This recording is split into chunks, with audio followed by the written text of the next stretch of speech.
नमस्कार, मैं हूं शुभेंदु सिंह और आप देख रहे हैं उत्तर प्रदेश उत्तराखंड का सबसे भरोसेमंद channel India news Uttar Pradesh Uttarakhand. आज हम आपको सीएम योगी आदित्यनाथ के दोस्तों की राय को सुनाएंगे। उनके दोस्तों का क्या कुछ कहना है वो आपको दिखाएंगे।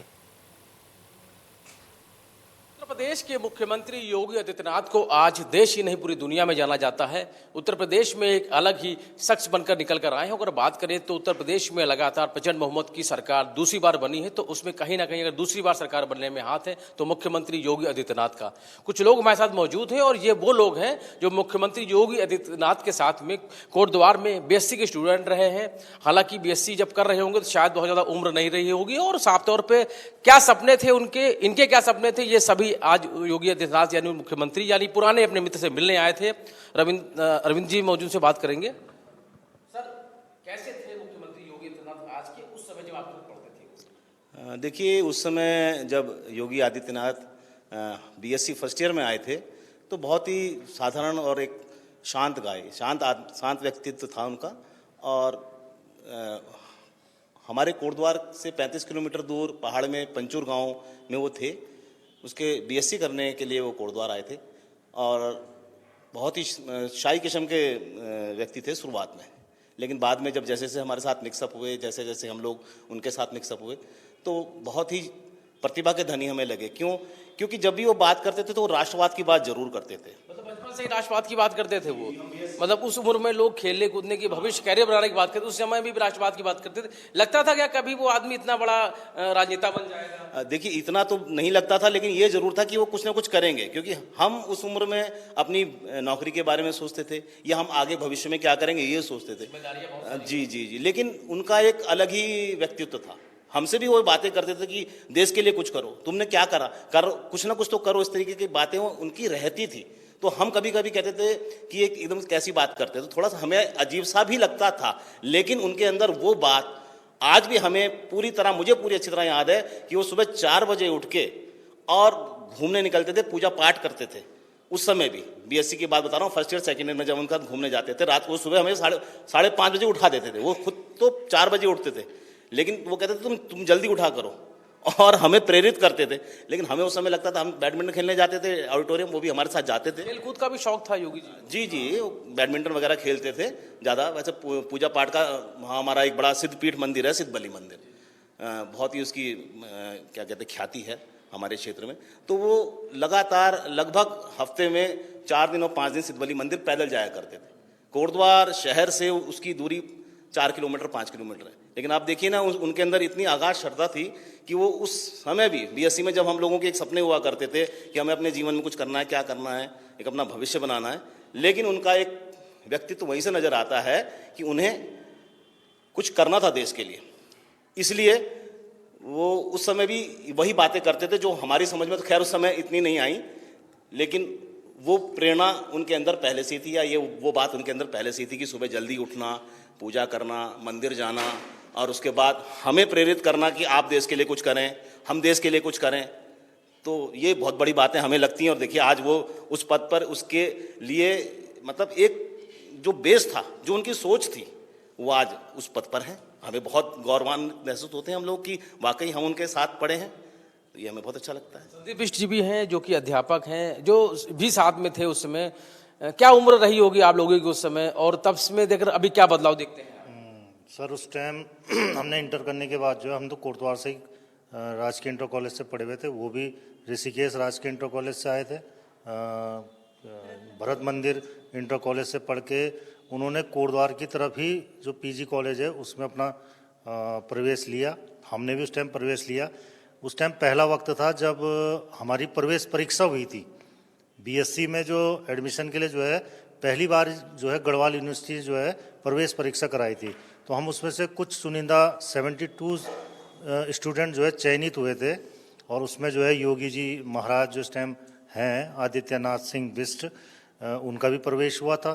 धीरे धीरे उनके साथ, क्योंकि बहुत सीमित बैच था, हमारा छोटा बैच था, इसलिए जो है ग्रुप मतलब हमारा जो अंडरस्टैंडिंग और उनके साथ मिलन, जो पहाड़ के बच्चे आए थे, क्योंकि हम तो बेसिकली कोटद्वार के थे, तो सबके साथ हमारा इतना गेट टुगेदर हुआ कि हमें लगता ही नहीं था कि हम मतलब बहुत पहले से नहीं जानते होंगे एक दूसरे को। आप लोग जब पढ़ते रहे होंगे उसमें उनके मतलब सर्किल में कितने लोग दोस्त थे, वो किस तरीके के रहते थे आप लोग? जैसे खेलना कूदना होता है, घूमना होता है, फिल्म देखते हैं लोग, बहुत सारी चीज़ें होती हैं, तो क्या वो ऐसी? नहीं सर, पिक्चर का तो इतना हमारा शौक नहीं था, लेकिन जो हमारा, मैंने बताया ना कि उस टाइम हमारा टेस्ट के द्वारा जो है रिटर्न क्वालिफाई करके हम बीएससी में एक बहुत छोटा बैच बना था। हाँ, तो पीसीएम और सीबीजेड का हमारा 2 ग्रुप बने थे। तो हम पीसीएम ग्रुप के थे, जो हमारे साथ अभी ये हैं मैडम भी हैं, ये भी हमारी पीसीएम ग्रुप की थी। और खेल के प्रति उनका रुझान था, आध्यात्मिक थे, पूजा पाठ के प्रति उनकी पूरी वो कार्यशैली थी। मतलब शुरू से ही हमने देखा सुबह नित्य उठना, और मंगलवार का उनका व्रत रहता था। वो अलग बात है कि मैं भी उस टाइम मंगल का व्रत रखता था। तो और हर ईयर जो हमारा एक पार्टी टूर जाता था उसको भी पूरा एंजॉय करते थे। उसकी भी हमारी यादगार फोटोएं हैं हमारे पास, जब जब हम जो है विभिन्न स्थानों पे गए हैं साथ ही साथ। तो साथ ही जो है खेल के प्रति समय उनका खेल के प्रति भी देते थे, अपने आप भी स्वयं खेलते थे, लेकिन जो अच्छा निकलता था उनको और प्रोत्साहित करते थे। किस तरीके से प्रोत्साहित करते थे? कि मतलब उनकी प्रतिभा को लेकर या उसको और बढ़ाने के लिए कि इसमें आप अगर इसी के फील्ड में जाना चाहते हो तो उसको और अच्छा डेवलप करो। अच्छा, जो आपका विद्यालय रहा होगा, विद्यालय के जो अध्यापक उस समय रहे होंगे, अध्यापकों को बड़ा डर रहता है स्टूडेंट को लेकर कि जो पढ़ाई नहीं करते हैं, पढ़ाई में कमजोर होते हैं, उनको लेकर। तो वैसा क्या था अध्यापकों का जो रुझान था? आप सारे जितने भी आपके छात्र थे उसमें से जो योगी आदित्यनाथ जी वो भी थे उसमें रहे होंगे, तो कैसा था? नहीं सर, उस टाइम का जो अध्यापक या जो हम प्रोफेसर कहते हैं, उस टाइम का माहौल जो है ना बहुत ही डिफरेंट था बजाय आज के। बहुत कोऑपरेटिव सर लोग थे हमारे उस टाइम, और मतलब ऐसा किसी के प्रति उनका भेदभाव नहीं था, चाहे वो अजय बिष्ट हों, चाहे हम लोग हों कोटद्वार के या पहाड़ के जो भी हमारे स्टूडेंट थे, सब लेबरस थे। तो इसलिए अध्यापक ने कभी भी किसी भी छात्र के साथ जो है किसी भी प्रकार का कोई भेदभाव नहीं रखा। किस तरह की चर्चा होती, क्योंकि अब तो दूसरी बार मुख्यमंत्री लगातार बने हैं, अब ये भी कहा जा रहा है कि आने वाले भविष्य में सबसे बड़े नेता, यानी कि हम भी शुभकामनाएं देंगे अपने मित्र और हमारे यहाँ जो इस टाइम चर्चाएं हैं वो अब ये जो 2.0 की सरकार दोबारा योगी जी महाराज जी ने अपनी बनाई है, इसके बाद जो अब हमारे गढ़वाल में चर्चाएं शुरू हो गई हैं, वो आगामी प्रधानमंत्री की उनकी ओर उनको प्रधानमंत्री बनते हुए देखना चाहते हैं और अपेक्षा करते हैं इस टाइम की वो जो हैं भविष्य के प्रधानमंत्री हैं। ये हमारा गढ़वाल बोलता है। दिग्विजय सिंह है, वो भी उनके साथ में पढ़ते, तो उससे भी बात करने की सोचेंगे। सर ये बताइएगा, थोड़ा सा जानना ही चाहेंगे कि अभी आप जब देखते हैं कि मुख्यमंत्री बने, सबसे बड़े राज्य के मुख्यमंत्री बने दूसरी बार, आपसे क्या बीच में कभी मुलाकात हुई है? तो किस तरीके की बात हुई अगर मुलाकात? मैं पहले तो योगी आदित्यनाथ जी को बहुत बहुत बधाई देना चाहूँगा कि उन्होंने एक उत्तर प्रदेश में एक नया, पूरे देश में ही एक नया तरह का राजनीतिक व्यवस्था शुरू की है कि उन्हीं का नाम है कि जिसकी वजह से लोगों को बहुत ज़्यादा लोगों का उनको सपोर्ट मिला है। दूसरा मेरा क्या है कि मेरी वाइफ उनके साथ पढ़ती थी, और उसके बाद भी जब हमारी शादी हुई तो मैं बात होती होगी कि साथ में पढ़े। हाँ, आपने जो कहा, तो जब वो सांसद पहली बार बने थे तो 1996 के आसपास मैं उनसे गोरखपुर में मिला था। उसके बाद भी जब तक वो सांसद सदस्य रहे हैं, हम दिल्ली में उनको जो है आवास पे जाते थे, उनसे मिलते थे। तो एक तो ये विषय हो गया। दूसरा, जैसे आपने उनका शुरू का परिचय पूछ रहे थे, तो वो थोड़ा सा शुरू से ही उनके अंदर एक राष्ट्रभक्ति की बात थी। और जब वो कॉलेज में थे तो कॉलेज में सेकेंड ईयर में उन्होंने खुद ये कोशिश की। आप भी सोचिएगा कि जब कॉलेज का इलेक्शन होता है तो नॉर्मली एमएससी या बीएससी थर्ड ईयर के बच्चे ही इलेक्शन में पार्टिसिपेट करते हैं, लेकिन सेकेंड ईयर में ही उन्होंने, जो मेरी वाइफ है उनको पूरा जो है सपोर्ट किया। उन्होंने कहा कि नहीं, आप इलेक्शन लड़ो, मैं आपके साथ लड़ूंगा। और ये लोग एक कहानी बताते हैं कि वो कितना जुझारू थे, कि कितना बड़ा हर चीज़ के लिए। तो ये लोग कहीं प्रचार में गए थे, दुगड्डा एक छोटी सी जगह है, सब बताते हैं लोग, और वहाँ पर इन लोगों को बहुत सारी महिलाएं थी, तो उनको महिलाओं के प्रति कितना सम्मान था उस समय भी, कि उनके साथ में बहुत सारी जो छात्राएं गई थी, कुछ पुरुष 15-20 लोगों का इनका ग्रुप गया था। और वहाँ पर बहुत लेट हो गया तो कोई भी बस वाला बस नहीं रोक रहा था। केवल 3 लड़कियां थी और बाकी सब जेंट्स थे। तो वो इतने जुझारू थे कि वो बस रोकने के लिए उन्होंने वो सड़क पे लेट गए थे कि नहीं बस रोक। फिर उन्होंने सब लोगों को पहले बस में चढ़ाया, फिर अपने जेब से किराया दिया। सबसे बड़ी बात कि लोगों के अंदर ये होता है कि ये तो स्कूल के कॉलेज के विद्यार्थी हैं, ये ऐसे ना हो कि किराए ना दें, लेकिन उन्होंने अपने जेब से, तो ये उनके जो यहाँ से क्या पता चलता है कि वो पहले से ही उन मतलब किसी तरह की वो जो मतलब देशभक्ति है और हर तरह का मतलब महिलाओं का सम्मान है, वो सब पहले से ही जानते हैं कि किस तरह से करना है। ठीक, महिलाओं का भी सम्मान करते थे, महिलाएं भी हैं जो उनके साथ उस समय बीएससी जब कर रहे थे तो उनके साथ में थी। आप ये बताइए कि क्योंकि आप अभी महिलाएं आपके साथ में, होता क्या है कि जब स्टूडेंट लाइफ में उसके बाद जब आप अपने कैरियर को आगे बढ़ाते हैं या शादी हो जाती है तो अपने दूर हो जाते हैं, लेकिन आज के समय में आप लोग जुड़े हुए, ऐसा क्या था मतलब योगी आदित्यनाथ तब में और अब में क्या बदलाव देखते हैं जो आप अभी भी आज मतलब मिलने आए थे इतना दूर से?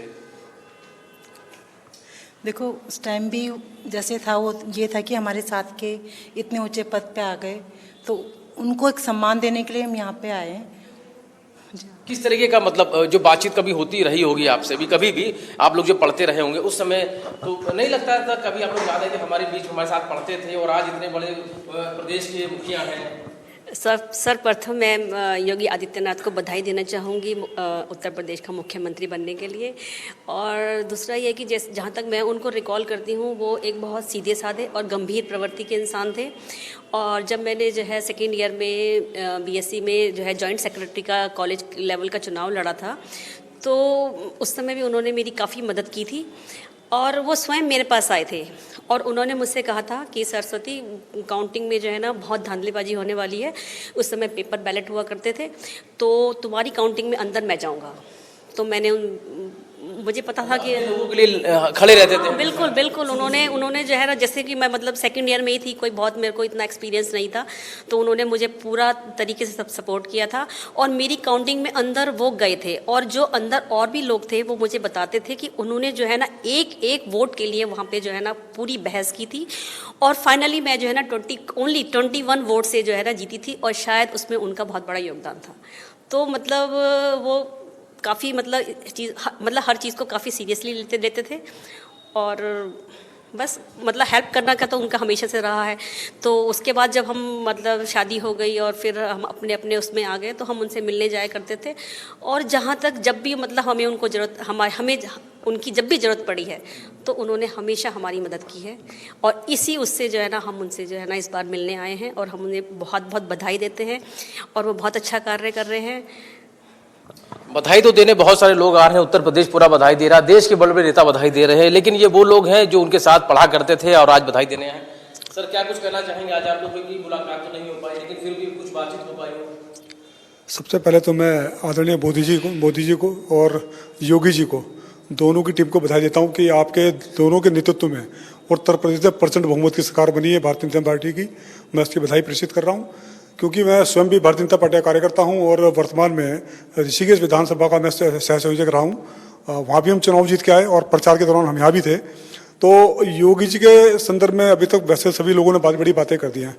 पिछली बार 3-4 बार मेरा उनसे मिलना हुआ है, क्योंकि मेरी धर्मपत्नी उनके साथ सहपाठी थी। मैं एक वाकया छोटा सा बताना चाहूँगा। जब वो सांसद थे, दिल्ली में उनके निवास में हम लोग मिलने गए और करीबन आधा पौन घंटा हम लोग बैठे, चाय पी, चर्चा हुई, चुनावी चर्चा हुई। लेकिन जब हम जाने लगे तो योगी जी ने हमें कहा 2 मिनट रुको। अब जो हमारे यहाँ पहाड़ में संस्कृति होती है, जब कोई भी बच्चा घर में आता है तो उसको हम लोग टीका लगाते हैं। योगी जी ने उस संस्कृति को बचाए रखा, उसको परंपरा का ध्यान रखा। और मेरा बेटा और मेरी बेटी दोनों हमारे साथ में थे, दोनों को टीका किया और हजार रुपये के दोनों को टीका लगाया। मैं समझता हूँ किसी भी राजनीतिक व्यक्ति के लिए बहुत बड़ी बात है। इससे ये सिद्ध होता है कि अपनी संस्कृति के प्रभाव, जो उनका लगाव, वो आज भी बरकरार है। भले उन्होंने संन्यास ले लिया हो, लेकिन जो हमारी परंपरा है, जो हमारी हिंदू परंपरा, सनातनी परंपरा है, उसका मान सम्मान वो आज भी रखते हैं। और जहाँ तक सरकार के बारे में, और अभी आपने एक सवाल पूछा था कि क्या आप उन्हें प्रधानमंत्री रूप में दे जाते हैं, मैं समझता हूँ कि आज पूरे हिंदुस्तान में बल्कि मैं तो विश्व में कहूँगा, मोदी जी के बाद अगर सबसे ज़्यादा कोई व्यक्तित्व है जिसको लोग पसंद कर रहे हैं, तो आदरणीय योगी जी का है। तो निश्चित रूप से जो भी सनातनी होगा, जो भारतीयता को मानता होगा, वो निश्चित रूप से आप उनको प्रधानमंत्री रूप में देखना चाहता है। जाहिर है, देश के प्रधानमंत्री मोदी के बाद अगर आप किसी को देश का प्रधानमंत्री देखना चाहते हैं तो योगी जी को देखना चाहते हैं। कोई किस्सा आपको ऐसा याद हो जो आपको लगा हो कि भविष्य में ये कोई बहुत बड़ी राजनेता बन सकते हैं? कभी कोई ऐसा किस्सा याद रहा हो जो एक्टिविटी रहती है उस समय पढ़ाई के दौरान जिस तरीके रहते थे, मदद करते रहते थे? हाँ, जैसे सभी लोगों ने बताया कि उनका एक व्यवहार मदद करने का तो था ही, और कुछ किस्से हैं, क्योंकि ऐसा किस्सा तो हाँ खुद भी हाँ वो एक टिकट मांगा था। उनका थर्ड ईयर में वो खुद सेक्रेटरी से लड़ना चाह रहे थे वो, तो एबीपी ने इससे उन्होंने टिकट मांगा था, लेकिन उस टाइम उनका कोई दूसरा कैंडिडेट था, उनको टिकट नहीं मिला। तो उनकी इतनी जिद थी कि मतलब मुझे इलेक्शन लड़ना है, तो वो हम क्लास वालों ने ही उनको सपोर्ट किया। भले उस टाइम शायद उसमें जीत नहीं पाए वो, लेकिन हाँ थर्ड ईयर में थे उस टाइम पे। हाँ उनके अंदर एक जिद थी, मतलब जिद थी, कुछ चीज़ अगर करनी है तो मुझे करनी है और मुझे पाना है। अब एक किस्सा और आता है, मतलब इसी जैसे उनको था कि उनको टिकट नहीं मिला एबीवीपी का, लेकिन उन्होंने कहा अगर मेरे को लड़ना है हमसे जैसे सब सहपाठी, तो उन्होंने कहा भाई क्या करना है, तो हमने कहा आपकी इच्छा तो हम लड़ते हैं, क्योंकि हम कई एक्टिविटी देख चुके थे कि उन्होंने कुछ काम करना है तो करना है। तो हमने कहा कि आपने लड़ना है, चाहे एबीवीपी ने टिकट नहीं दिया तो वो उसको निर्दलीय शुरू से जिद्दीपन जो था, अगर कुछ करने की ठान ली तो फिर वो करना है। जैसे उनका एक बार पीलिया हो गया था उन्हें, तो उसमें भी ये था कि भाई वहाँ पे अव्यवस्था थी हॉस्पिटल में, कोटद्वार हॉस्पिटल बहुत छोटा हुआ करता था उस समय, उसके लिए उन्होंने संघर्ष, अब छोटा हॉस्पिटल था, सुविधाएं नहीं थी, तो उन्होंने, हम जैसे अब उनसे मिलने जाया करते थे, भैया सुविधाएं नहीं है इसके लिए, उन्होंने उसके लिए भी आंदोलन कर दिया वहाँ पे, बेड पे बैठे बैठे ही आंदोलन, क्योंकि उनको ग्लूकोज चढ़ रहा था, लेकिन वहाँ पर पूरी वो नहीं थी, तो उसके लिए भी उन्होंने बीमारी के हालात में भी उन्होंने वहाँ पूरे एक एजिटेशन टाइप का किया और हम सब लोगों ने मिलकर उनका साथ दिया और उसकी व्यवस्था को सुधारने के लिए उसमें भी काम किया। लेकिन ये छोटी छोटी बातें हैं, लेकिन एक ये था कि कोई काम करने की जिद अगर उनके अंदर थी तो उसको वो पूरा करने की भी क्षमता रखते थे। तो जैसे मैंने आपको बताया कि राष्ट्रवाद वाली बात थी, तो कुछ देश के लिए कुछ करना है तो हमेशा कहते रहते थे और खुद भी उसको इम्प्लीमेंट करते थे। अच्छा, देश में राम मंदिर हमेशा से मुद्दा रहा है, लेकिन अभी जो फैसला है वो भी सामने है और राम मंदिर भी बन रहा है, और सबसे बड़ी बात यह है कि मुख्यमंत्री योगी आदित्यनाथ रहे हैं उस समय भी, और एक बार फिर से सरकार, और भव्य रूप से मंदिर बन रहा है। इतना पुराना मुद्दा था और उनके रहते हुए ये सारी चीज़ें हो रही है, मंदिर बन रहा है, भव्य मंदिर बन रहा है और लगातार राम का नाम लिया जाता है और उनके रहते हुए सारी चीज़ें, उसको लेकर क्या चर्चा होती है? चर्चा यही, जब हम कॉलेज में पढ़ते भी थे तो उस समय राम मंदिर का मुद्दा उस समय भी था, तो उनके अंदर बहुत भावना, जैसे मैंने बताया राष्ट्रवाद वाली बात, वो मैंने आपको बताया जैसे कि वो शाखाओं में भी जो जाते थे पहले से ही, और उसके बाद सुबह 4 बजे उठ के जाना और उस समय काम को करना, कि जैसे देश के लिए काम करने की भावना के साथ साथ मंदिर की भावना भी उनके अंदर पहले से थी। उसी से लगता है मुझे कहीं ना कहीं उनका जुड़ाव मठ की ओर भी था, जो महंत अवैधनाथ जी से उनका संपर्क रहा, या उसके बाद बीएससी के बाद, बीएससी में ही उनका संपर्क था, लेकिन उन्होंने हमसे चर्चा इतनी नहीं करी, क्योंकि लेकिन वो जाते रहते थे मठ में, गोरखपुर जाते रहते थे, और वहाँ उनकी जैसे भी उनकी फिर घनिष्ठता रही होगी और जैसा भी उन्होंने वहाँ पर हठयोग किया, बहुत एक अभी आप लोग आए थे, कुछ बातचीत हो पाई थी क्या? हम फोन तो हमारा विधानसभा का चुनाव जब चल रहा था तो 12 फरवरी को योगी जी कोटद्वार आए थे, उसी दौरान हमारा थोड़ा सा उनसे संपर्क हुआ था, और जो व्यवस्था थी वहाँ पर की, वहाँ पर हम ही मित्रों ने जो है, जो उनकी एसपीजी थी, उनका सहयोग किया हमने, और उसी टाइम हमारी एक मुलाकात हुई थी योगी जी से। और यहाँ तो हम खाली एक शपथ ग्रहण सभा में आम जनता की तरह ही यहाँ आए हैं, क्योंकि अपेक्षाएं इतनी थी हमारी, लेकिन क्योंकि योगी जी की जो समय वो थी, वो काफ़ी व्यस्तता थी, इसलिए हमारा भी ज़्यादा इतना प्रेशर नहीं रहा कि हम उनसे मिले। और आज हमारे उनके जो ओएसजी हैं राजभूषण सिंह रावत जी, तो उनसे ही हमारा मिलना हो पाया सीएम आवास में, और बाकी मुलाकात नहीं हो पाई। बुलडोजर बाबा के नाम से बड़ा चर्चित रहे हैं और बुलडोजर चला भी है, तो कैसा लगता है जब सुनते हैं? कभी क्या पहले से भी ऐसा कुछ रहता था? मैं आपको बताऊं एक छोटा सा किस्सा उस बारे में, कि मतलब उनके, जैसे मैं बता ही रहा हूँ और लोग भी बता रहे हैं कि उनके अंदर एक क्षमता थी कि मुझे कुछ करना है, तो इसीलिए जैसे बात हुई को बर्दाश्त करते ही नहीं थे। एक बार जैसे ये लोग घूमने गए तो ऋषिकेश में बस वाले ने बस चला दी और इनको जाने नहीं दे, तो उन्होंने बस को रोक लिया, ऋषिकेश में भी बस को रोक के, कि आप जब हम जा रहे हैं तो उसमें आप हमें, मतलब कोई भी नाजायज चीज होने लगती थी तो उसको वो फिर वो करना ही करना है, तो उसमें विरोध करना ही है, तो उन्होंने उसको कंडक्टर को भी पकड़ लिया, वो बस को पीटा, मतलब जैसे करके, और बस को रोक लिया। बुलडोजर बाबा कहते हैं, आप सुनते हो तो कैसा लगता है? अब उनकी जो 5 साल की जो कार्यकाल रहा, उस हिसाब से तो जो उनका नाम रखा गया वो मतलब उनसे सूट करता है। जिस तरह से आज का बुलडोजर बना हुआ है, योगी जी महाराज जी भी उस पर सूट करता है, हमें जहाँ तक ये लगता है। और मैं चाहूँगा कि भविष्य में भी उनकी ये कार्रवाई, ये गतिविधियाँ निरंतर बनी रहे और लोगों में उनकी लोकप्रियता बढ़ती रहे। ये सारे वो लोग थे जो उनके साथ बीएससी करते थे और आज भी याद करते हैं उस दिन को, किस समय किस तरीके से जिद करते थे और किसी भी अगर गलत चीज़ होती थी, कोई अपराध होता था, उसका विरोध करते थे और आज भी कुछ वैसे ही आगे काम भी कर रहे हैं और उत्तर प्रदेश को आगे भी ले जाने का सपना लेकर काम कर रहे हैं। शिवम के साथ रवि कुमार, इंडिया न्यूज़ लखनऊ। तो योगी के साथ रहने वाले जो उनके करीबी थे, उनके जो साथ पढ़े, जिनके साथ वो स्कूल गए, उनकी जुबानी योगी की कहानी आपने पूरी देखी है। पेशकश में फिलहाल के लिए बस इतना ही। नमस्कार। Yogi Adityanath BSc first year में आए थे तो बहुत ही साधारण और एक शांत गाय थे, वो भी ऋषिकेश राजकीय इंटर कॉलेज से आए थे। मैं पहले तो योगी आदित्यनाथ जी को बहुत बहुत बधाई देना चाहूँगा।